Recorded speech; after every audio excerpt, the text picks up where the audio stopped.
साथियों नमस्कार। जय भीम, जय मंडल, जय संविधान। साथियों, इस सामाजिक न्याय के न्यायनामा मंडलनामा में आपका हार्दिक स्वागत है।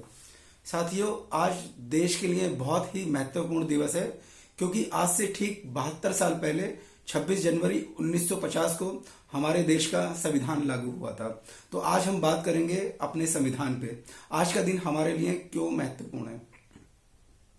साथियों, जो हमारे संविधान निर्माता थे, जब वो लोग कॉन्स्टिट्यूशन असेंबली में, संविधान सभा में जब संविधान को बनाने के लिए जब डिस्कशन कर रहे थे, तो इस बात पे बात कर रहे थे कि जो हमारा जो कॉन्स्टिट्यूशन होगा उसमें हम एक ऐसे समाज की स्थापना करेंगे जिसमें सामाजिक न्याय हो, सामाजिक समरसता हो और एक समता मूलक समाज हो।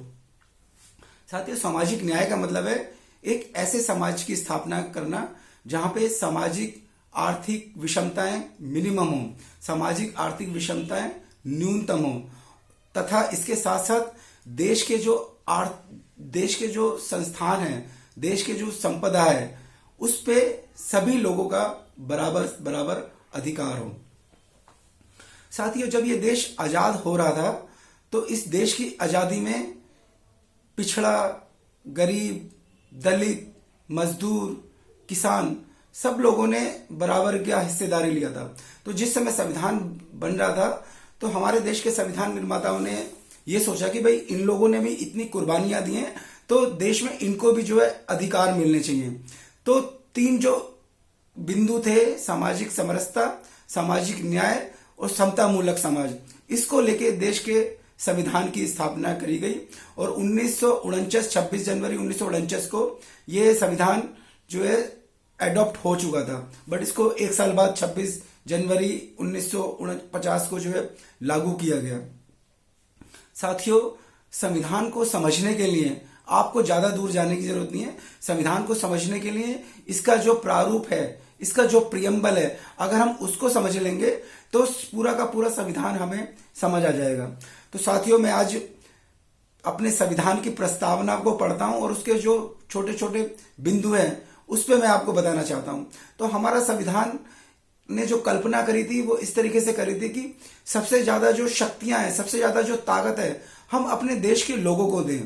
क्योंकि संविधान सभा में जब बहस हो रही थी तो काफी लोगों ने ये बोला कि हम लोग देश के संविधान को राम से शुरू करेंगे।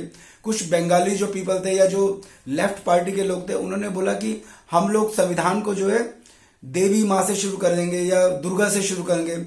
लेकिन फाइनली डिसाइड हुआ कि हम लोग अपने संविधान को पंथ निरपेक्ष रखेंगे, धर्म निरपेक्ष रखेंगे।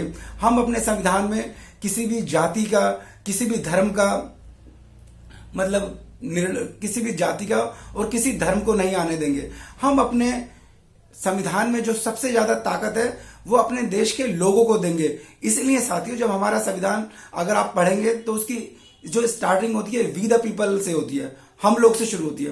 तो साथियों, हमारे देश का जो संविधान है उसकी मैं प्रस्तावना पढ़ता हूं और प्रस्तावना को जब आप समझेंगे तो आपको आइडिया लग जाएगा कि हमारा देश के जो, हमारे संविधान के जो निर्माता थे वो कैसा देश चाहते थे।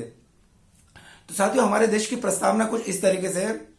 हम भारत के लोग भारत को एक संपूर्ण प्रभुत्व, संपन्न, समाजवादी, पंथनिरपेक्ष, लोकतांत्रिक गणराज्य बनाने के लिए तथा उसके समस्त नागरिकों को सामाजिक, आर्थिक, राजनीतिक न्याय, विचार विमर्श, अभिव्यक्ति, विश्वास, धर्म, उपासना की स्वतंत्रता, प्रतिष्ठा, अवसर की समानता प्राप्त करने के लिए तथा उन सब में व्यक्ति की गरिमा, राष्ट्र की एकता और अखंडता को सुनिश्चित करने वाली बंधुता को बढ़ाने के लिए आज 26 नवंबर 1949 को एतद द्वारा अंगीकृत अधिनियमित करते हैं। इसका मतलब है साथियों, हमारा जो संविधान है वो हमें गाइड करता है कि हमारा देश कैसे होगा आगे चल के। हमारा संविधान बात करता है संपूर्ण प्रभुत्व की, कि हम लोग भारत के लोग भारत को एक संपूर्ण प्रभुत्व देश बनाएंगे। संपूर्ण प्रभुत्व का मतलब होता है दोस्तों कि एक ऐसा देश जिसमें कोई बाहर का देश जो है इंटरफेयर ना कर सके। तो आज हमारा देश संपूर्ण प्रभुत्व है, मतलब कोई, हम लोग जो भी अपने डिसीजन लेते हैं हम अपने आप ले सकते हैं। सामाजिक आर्थिक और राजनीतिक न्याय दिलाएंगे। मतलब हम सभी लोगों को एक जैसा समाजवादी बनाएंगे, समाज में सब एक जैसे लोग हों। लेकिन दोस्तों, और आर्थिक और राजनीतिक न्याय देंगे। लेकिन आज आर्थिक न्याय मिल रहा है क्या दोस्तों? आज सभी लोग बराबर से आर्थिक इक्वल हैं? नहीं है। क्योंकि एक व्यक्ति आज हमारे देश में 1,000 करोड़ रुपए कमा रहा है 1 घंटे में, दूसरा व्यक्ति जो है रोटी खाने के लिए भी उसको रोटी भी नहीं मिल रही है। तो आर्थिक विषमताएं जो है, ये जो सामाजिक विषमताएं हैं, इसको हमें कम करना है और सामाजिक न्याय को स्थापित करना है। ये हमारे जो पूर्वज थे या जो हमारे संविधान निर्माता थे, उनका ये लक्ष्य था।